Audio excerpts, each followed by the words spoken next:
একটা সে বলবে তার আজকে দেখার অনুভূতি নিয়ে, আর একটা বলবে অভিনেতা হিসেবে। আসলে নিজের কাজ দেখতে গিয়ে যেটা হয়, অনেক বেশি খুঁটিয়ে খুঁটিয়ে মনে হয় এই জায়গাটা এরকম করতে পারলে বা আরেকটু অন্যরকমভাবে ভাবতে পারলে ভালো হতো। সেই তৃপ্ততাটা আসলে আহ, অনেকাংশে কম আসে, মনে হয় নতুন করে আরেকটু ভাবতে পারলে ভালো লাগতো। আমরা একটা প্রিমিয়ার শো করেছিলাম, তখন আমরা সকলে মিলে দেখেছি। আজকে ঢাকা ইন্টারন্যাশনাল ফিল্ম ফেস্টে দেখছি। দর্শকদের সারা আমাদেরকে ভীষণ রকম অনুপ্রাণিত করেছে। আর এই চরিত্রটা করার জার্নিটা আমাকে আমার জীবনের জার্নিতে আসলে অনুপ্রাণিত করেছে। তিথি আপু যখন এই গল্পটা লেখে, তখন এই গল্পে মেধার চরিত্রটা উনি আমাকেই নিতে চেয়েছেন। নানান রকম প্রতিকূলতা পেরিয়ে এসে উনি আমাকেই চেয়েছেন যে মেধাটা আমি করি। এর মাঝখানে আমি একটি টেলিকম কোম্পানির বিজ্ঞাপন করতে গিয়ে অ্যাক্সিডেন্ট করি। তখন আমার পা ফ্র্যাকচার হয়, আমার পিঠের একটা অংশের সেল ড্যামেজ হয়ে যায়। তারপর আপুর মনে হলো আমাকে নিয়ে করবে, ডেট পেছানো হলো। তারপরেও আমি সুস্থ হচ্ছিলাম না। এরপর ডিসিশন নেওয়া হলো যে সোখে আমি ভাঙা পা নিয়ে কাজ করব।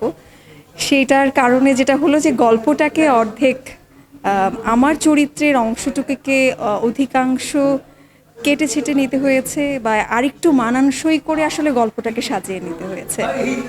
একজন রাইটার এবং চলচ্চিত্র পরিচালক যখন একজন অভিনেতার জন্য এতটুকু করেন, সেটা একটা অভিনেতার জন্য আসলে অনেক বড় পাওয়া। আমার জন্য সেটা নিশ্চয়ই, এবং এটা আমার জন্য একটা বড় অনুপ্রেরণার জায়গা হয়ে থাকবে সব সময়।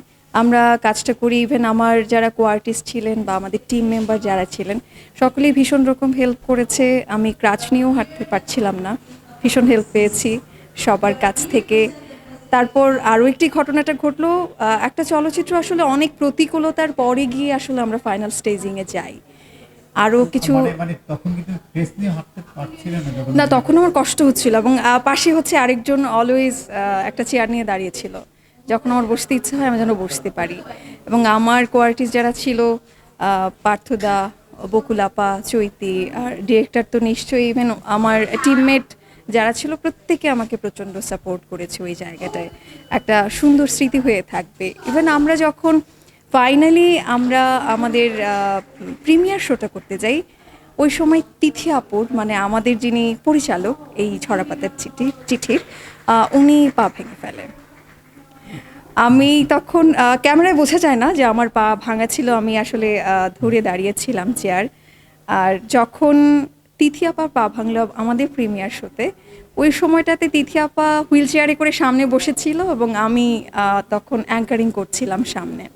তো এইরকম নানান রকম প্রতিকূলতার পরেই আসলে ফাইনালি আমরা ঝরাপাতার চিঠিটা দেখছি। দর্শকের মতো দেখছে, কিন্তু আমাদের কাছে ঝরাপাতার চিঠিটা আসলে আমাদের জীবনেরই একটা অন্যরকম অনুপ্রেরণার জায়গা আসলে।